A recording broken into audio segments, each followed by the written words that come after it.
Alors on se retrouve en magasin, on va essayer de le faire assez souvent pour vous présenter quelques produits qui nous semblent, nous, chez Infocou Feeder Magazine, être des produits intéressants. Donc c'est pas mal, on est en début d'année et il y a pas mal de nouveautés qui sont sorties.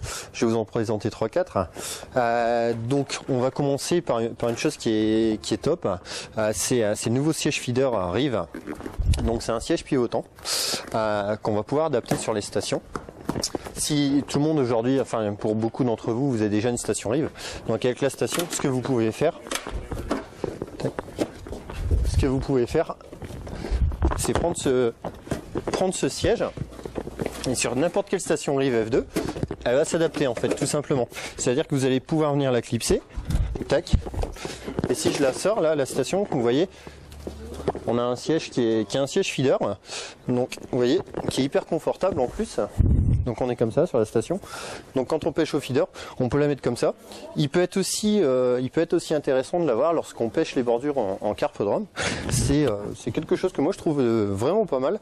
À mon avis, ça devrait faire un gros carton cette année. Donc ça c'est pour le siège feeder Rive. La deuxième chose, on a la bagagerie, la nouvelle bagagerie VA sans sas. Donc comme vous voyez, ces nouvelles bagageries, bon, le design, les couleurs sont chouettes, hein, ils sont un peu à l'image de Sensas. On a du vert, mais on a le noir qui a un peu tendance, qui revient dessus. C'est une bagagerie à EVA, donc c'est très bien quand il pleut, quand on a des choses à mettre à l'abri. On prend, tac. Il y a une petite chose qui est pas mal,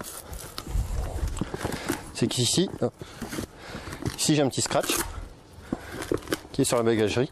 C'est complètement étanche. Donc ça c'est des choses qui sont pas mal, ils l'ont fait dans différents formats, hein. Là on a un sac de rangement, là on pourrait imaginer un bac à amorce, il peut servir à plein de choses, de toute façon il est étanche, donc c'est des choses qui vont très bien. Troisième chose, bon là on va parler un peu alimentaire, c'est les nouveaux pelets Fun Fishing, c'est des pelets percés, qui peuvent très bien servir à soit mettre sur une bague, ou tout simplement faire des montages au feeder. Il y a plusieurs parfums. Ils en ont sorti 5. Donc j'ai maïs doux, ail, verre de vase, halibut et monster crab. Donc 5 parfums qui marchent vraiment très très bien chez Fun Fishing. Une petite chose aussi, il y a beaucoup de gens qui nous demandent comment on prend des esturgeons. Et bien eux ils y ont pensé, ils ont fait une petite gamme esturgeons. On va souvent le retrouver dans les magasins, dans le rayon carpe. Mais bon, on peut aller piocher dans la carpe aussi pour pêcher la carpe au cou et surtout esturgeons. On a des pelets qui sont enrobés, des choses qui sont un peu spéciales. On a Russian caviar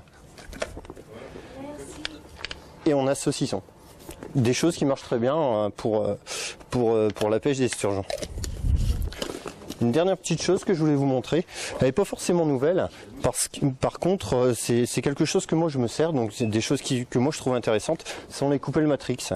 Donc il y a différentes tailles, différents formats, et ces coupelles là en fait, elles sont très bien adaptées pour la carpe au cou, mais également pour la pêche au cou. Donc voilà, c'est des petites choses qu'on montrera dans Infocou Feeder Magazine. On fera des petits topos sur des choses qui nous paraissent intéressantes. Et puis je vous donne un rendez-vous la prochaine fois. À bientôt.